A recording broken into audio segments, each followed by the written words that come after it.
Hello and welcome to today's video. Here I'll be showing us how we can blur images and use for our designs, and the application we'll be using for this tutorial will be Photoroom.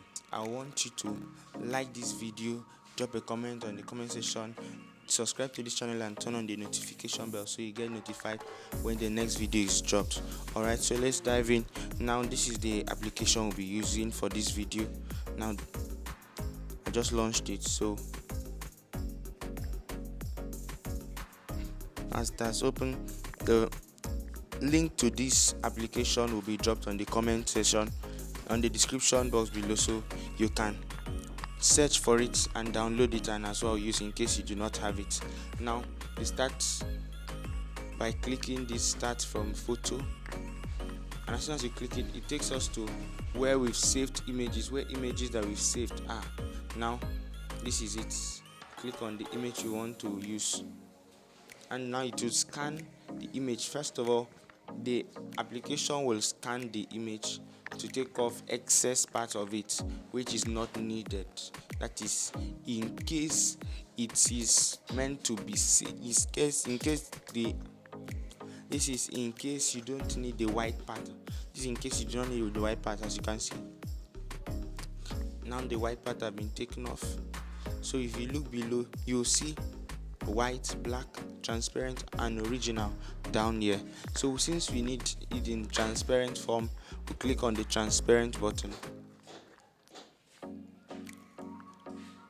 After loading, you can see that there is a watermark below here, and since we are not interested in the watermark, we'll have to take it out. And how do we do that? We resize the image. That is, we reduce the size of the image and take it higher, so the watermark can be cropped out when we are done. Alright, now the next thing here, for us to blur it, we click on the image and we scroll down to where we have blur. Now you see this place, we have the blur option. You click on it. After that, there are different options here which you can use to blur the image. Now the ones I mainly use here are the Gaussian blur and motion blur. So this is how the Gaussian blur works. Once you click on it, you adjust it to the degree to which you want the image to be blurred. Okay, if I want it to be extremely blurred, this is what I do. If I want it to be mild, I can as well stop it at this limit. I can as well increase it if I want. And the motion blur works almost the same way, but the result is quite different. This is how it will appear. Now since we are using the Gaussian blur for this, video, we will now click on it, increase it to where we want it to be. After that, we click on this button, click on done. Alright, and now we are done. When we are done with getting the image blur, we click export. Okay, click export,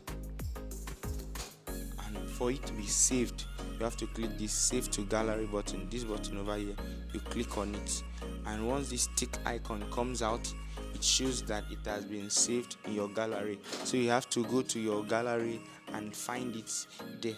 It will be saved in a format you can use. Thank you for watching this video. You can watch the next video which I'm going to be dropping just right here, and you will get to learn more about how to design and even get your work look more eye-catching. Thanks for staying tuned.